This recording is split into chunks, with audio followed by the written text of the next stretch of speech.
বৃত্ত দিয়ে নিলাম। এই যে এইভাবে চুড়ি দিয়ে বৃত্ত দিলাম, খুব সহজ পদ্ধতিতে আপেল আঁকানো। তারপরে নিচ থেকে এইভাবে দিব, এটা একটু বাড়াই দিব, দিয়ে জাস্ট এইভাবে একটা শেপ করব।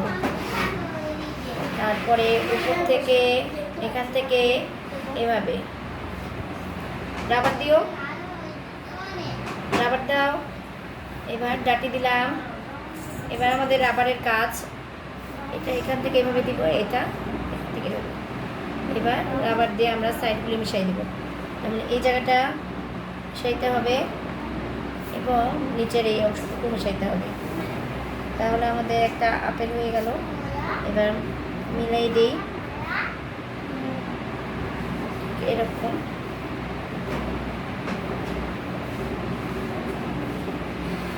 আপেল তৈরি হয়ে গেল। এরপরে আমরা এখান থেকে একটা পাতা দিব আপেলের।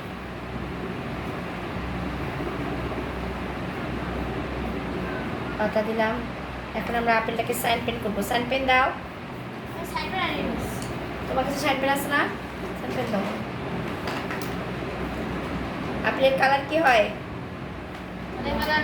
লাল। তাহলে লাল কালার বের করো, আর ডাটিতে সবুজ দেওয়ার জন্য সবুজ কালার বের করবে। আমরা আপেলটা এখন সাইন পেন করে নিচ্ছি। আগে চিকন সাইন পেন দিয়ে সাইন পেন করবো, পরে আমরা মোটা সাইন পেন ইউজ করবো কালারের উপরে দেওয়ার জন্য।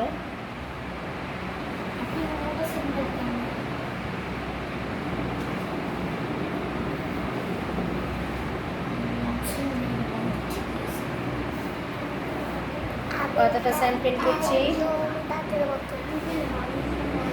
এইবার সাইন পেন করা হলে আমরা এটাকে রাবার দিয়ে মিশাবো, যাতে কালার করার সময় কালো কালো চাপ না পড়ে আমাদের। আমরা এখানে ডায়মন্ড কালারটা ইউজ করছি। দাও, লাল কালারটা দাও, আর সবুজ কালার রেডি করবে। এখানেও লাল।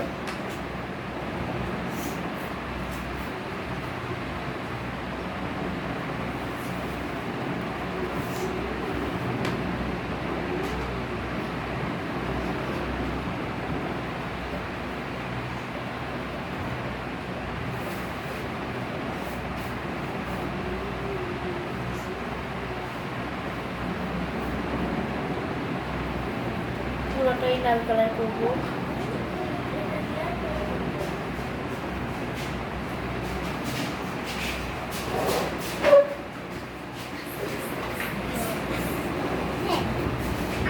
পুরোটাই লাল কালার করছি। দাগ দাগগুলো সব সাদা সাদাগুলো ঠিক করে দিলাম। বসো, তোমার বসো। এই সবাই বসো, সবাই সবার জায়গা অনুযায়ী বসে পড়ো।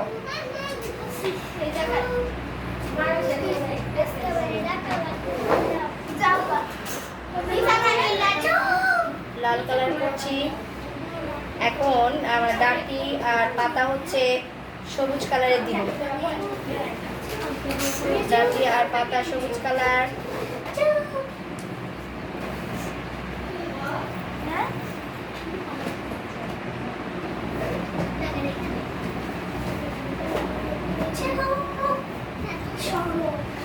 ফিনিশিং দিয়ে দাও।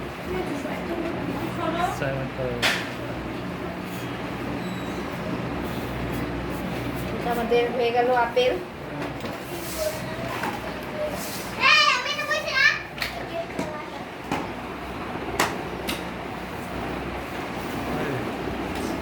কি ব্যাপার, তুমি আটকাও না কেন?